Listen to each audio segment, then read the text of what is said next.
নারীরা প্রবেশ করেছে বলে ওই মন্দিরে আমাদের ঢোকা কি বারণ হয়ে গেছে? কেন ঢুকবো না ওই মন্দিরে? না, মন্দির সবার, সেখানে সবার প্রবেশের অধিকার আছে। আজ এই সহজ সত্য কথাটা তোমরা বোঝনি বলেই মা নিজে তোমাদের গণ্ডি সীমাবদ্ধ করেছেন এই অগ্নিবলয়।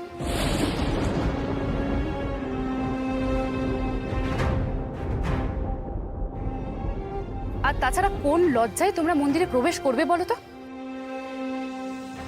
সেখানের প্রতিটি কোণে কাঠ পাথর গাঁথুনিতে রয়েছে তোমাদের হাড়ের কথা।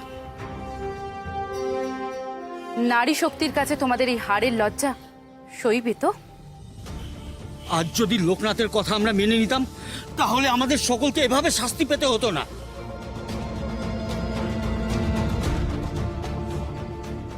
বহুকাল ধরে চলে আসা বর্বর বলি প্রথাকে লোকনাথ বন্ধ করতে চেয়েছিল নারী পুরুষ নির্বিশেষে সকলের জন্য মন্দিরের দ্বার খুলে দিতে। কিন্তু আমরা অহংকারে মত্ত হয়ে লোকনাথকে ভুল বুঝেছি। আর এখন স্বয়ং মা আমাদের চোখে আঙুল দিয়ে বুঝিয়ে দিলেন যে লোকনাথই ঠিক আর আমরাই ভুল। হ্যাঁ গুরুদেব, হ্যাঁ আমরাই ভুল গুরুদেব, আমরাই ভুল। আচার্যদেব যখন আমাদের নিরস্ত করতে চাইলেন তখন মন্দিরের ঐতিহ্য রক্ষা করার জন্য আমরা আপনাকে ডেকে এনেছিলাম গুরুদেব। কিন্তু গুরুদেব আপনিও আমাদেরকে ভুল পথেই চালিত করলেন।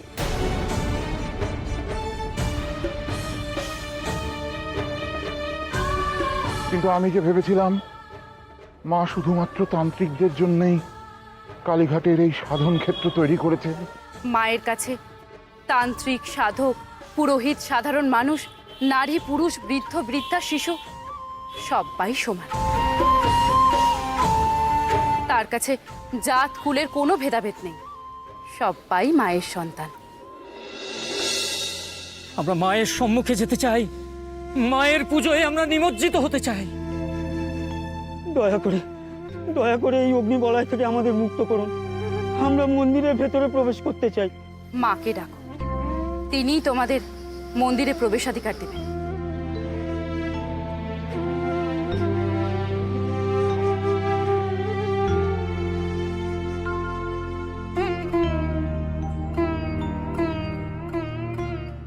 ভুল? তাহলে এতদিনের সাধনা, এতদিনের আত্মত্যাগ সব ভুল ছিল আমার, সব ভুল। দুলোকাচার্য, এই প্রশ্নের জবাব কি তুমি এখনো পাওনি?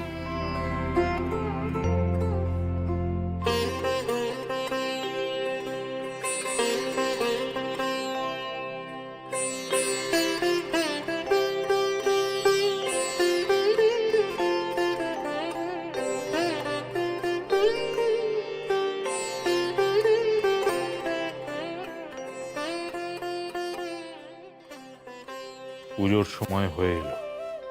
মা ত্রিমূর্তির আবির্ভাবের পর আমার মায়ের এই প্রথম পুজো। এর আয়োজনের যেন কোনো ত্রুটি না হয়। লোকনাথ আজ নিজে মায়ের পুজো করবে আচার্য। তাছাড়া আপনি আমরা তোর পাশেই থাকবো, ত্রুটির অবকাশ থাকবে কেন? গুরুদেব, আচার্যদেব, বাইরে যে সাধকরা দাঁড়িয়ে আছে তাদেরকে মায়ের পুজোয় রাখা হবে না?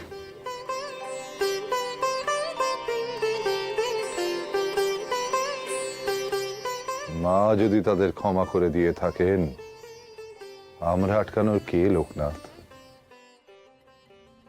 মায়ের কাছে যেতে চাও? কোন মুখে মায়ের সামনে যাব? কোন মুখে মাকে মা বলে ডাকবো? তার চেয়ে অজানার অন্ধকারে চলে যাব আমি, সেই হবে আমার যোগ্য শাস্তি। সেই ভালো, এই ভালো,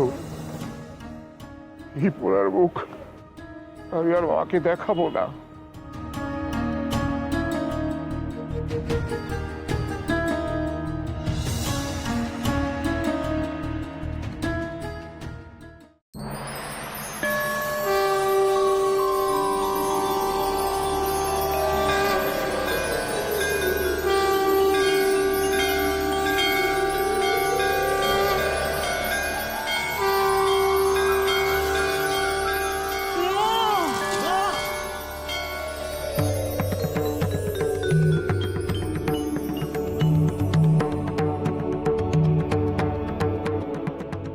ক্ষমা করিস মা, ক্ষমা করিস।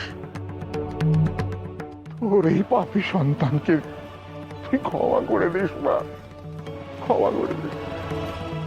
মা মা মা মা মা মা ক্ষমা করে দে, ভুল করেছি মা। যে মন্দিরে মা আছেন সে মন্দির যে সবার জন্য, এই বড় সত্যটা ভুলে গেছিলাম আমরা। তার জন্য আজ খুব বড় শিক্ষা হলো আমাদের। ক্ষমা করে দে মা, ক্ষমা করে দে।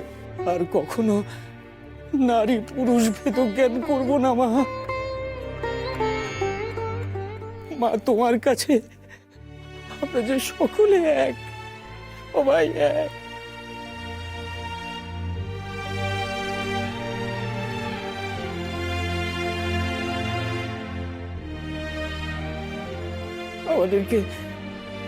আমাদেরকে ক্ষমা করে দাও হে ছোট সন্ন্যাসী। আমরা যে সত্যি অহংকারে অন্ধ হয়েছিলাম গো, অন্ধ হয়েছিলাম। মা তোমাদের ক্ষমা করেছে বলেই তো তোমরা এই মন্দিরে প্রবেশ করতে পারলে। মা কি তার সন্তানের ওপর বেশিক্ষণ রাগ করে থাকতে পারে?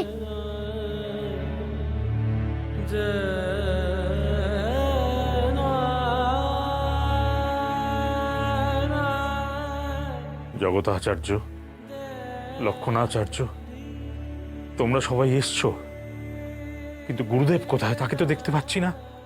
তিনি কোথায়? তিনি আসেননি?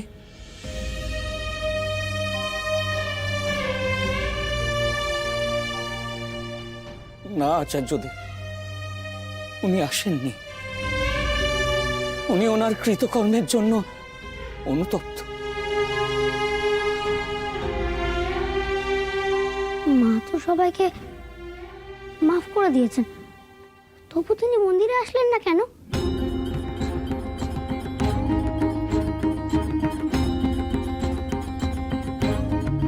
না না না না, তা হয় না।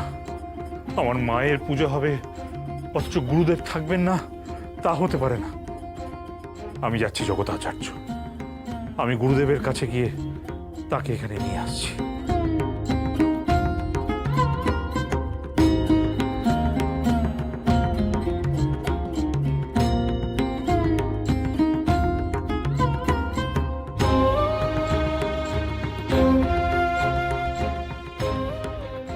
কিন্তু উনি কি আসবেন?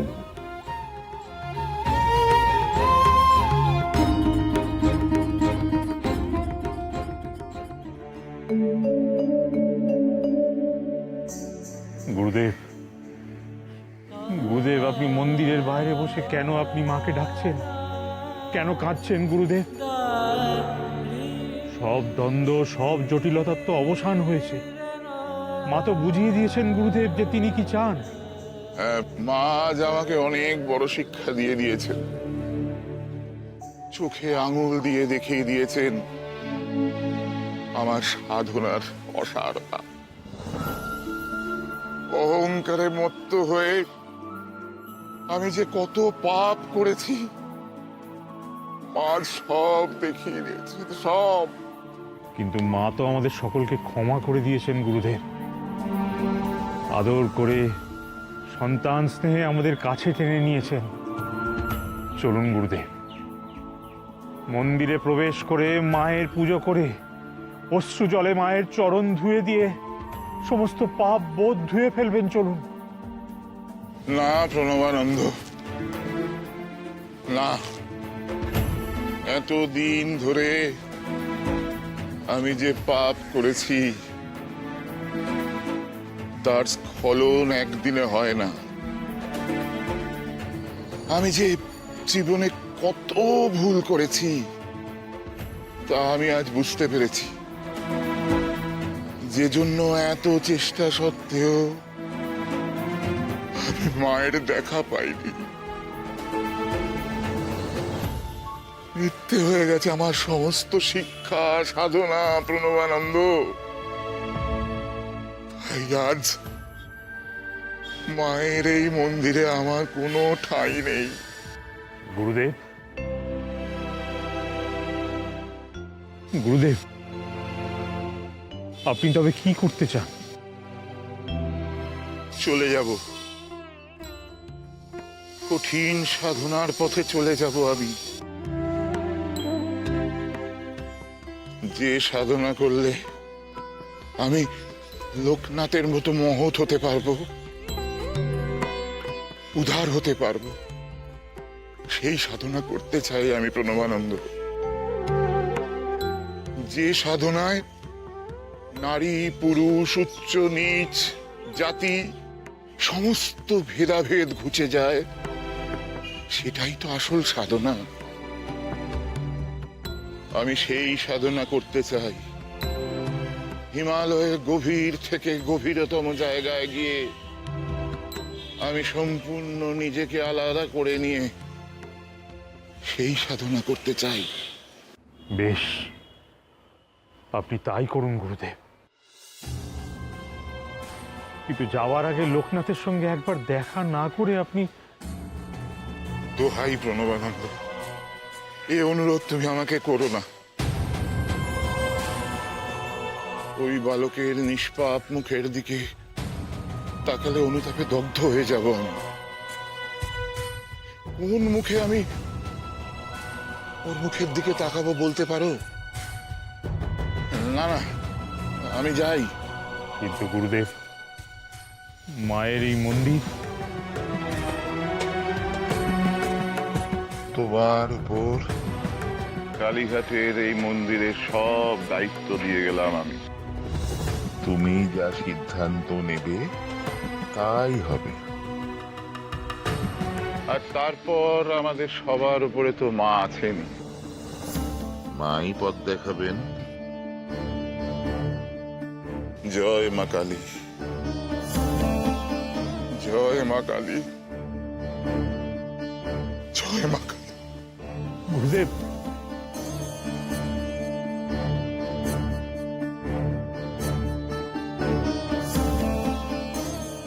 লোকনাথ,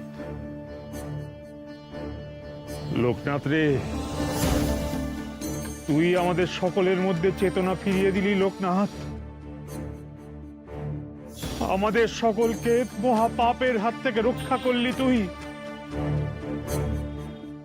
ধন্য তুই লোকনাথ, ধন্য তুই, ধন্য তুই।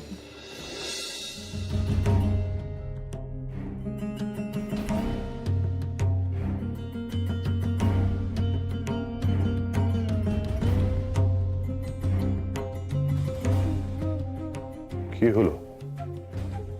উনি এলেন না? না, গুরুদেব চলে গেলেন।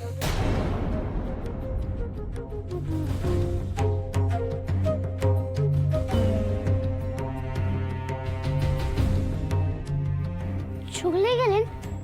কোথায় গেলেন উনি? আমি বাধা দিতে পারলাম না গুরুদেবকে। ওনার মন যাতে শান্তি পায় উনি তাই করুন। ঠিকই করেছেন আপনি। এবার তবে মায়ের পুজো শুরু কর লোকনাথ, সবাই যে অপেক্ষা করছে। পুজোর আয়োজন সব সারা হয়ে গেছে, চল লোকনাথ। লোকনাথ, মায়ের পুজোয় অংশগ্রহণ করতে তুমি আমাদের অনুমতি দেবে তো? মায়ের পুজো সামিল হতে গেলে যে নিজেদেরকে বলি দিতে হবে গো।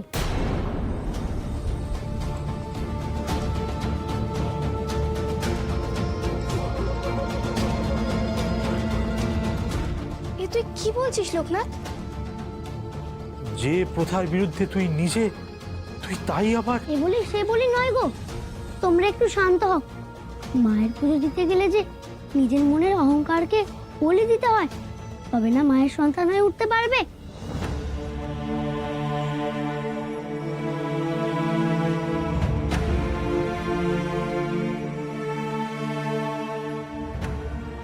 পাগল ছেলে। পারবো লোকনাথ, পারবো। আমাদের পারতেই হবে। আমরা ওই অগ্নিবলয়ে থাকতেই আমাদের পাপ, অহংকার, লোভ, ক্রোধ সব পুড়িয়ে দিয়ে এসেছি। আমরা মায়ের যোগ্য সন্তান হয়ে উঠতে চাই লোকনাথ। আর তাই আজ মায়ের পুজোয় আমরা নিজেদের শুদ্ধ করব।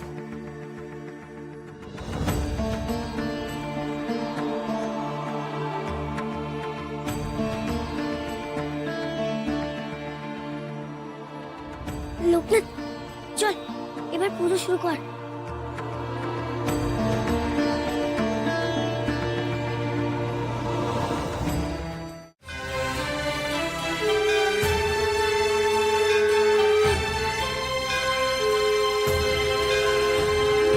जय जय देवी देवी काली के प्रणमामि देवी काली के प्रणमामि देवी काली के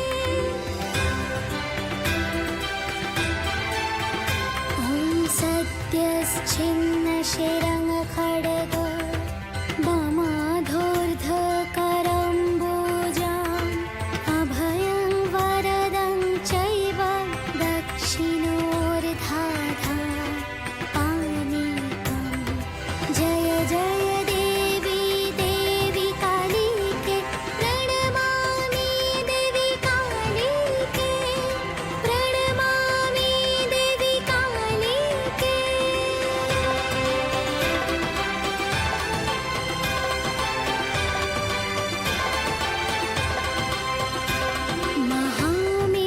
महामेघप्रभं क्षमं तथा चैव दिगम्बरीं कण्ठावसक्तमुण्डाली दलरुधिरचर्चितां जय जय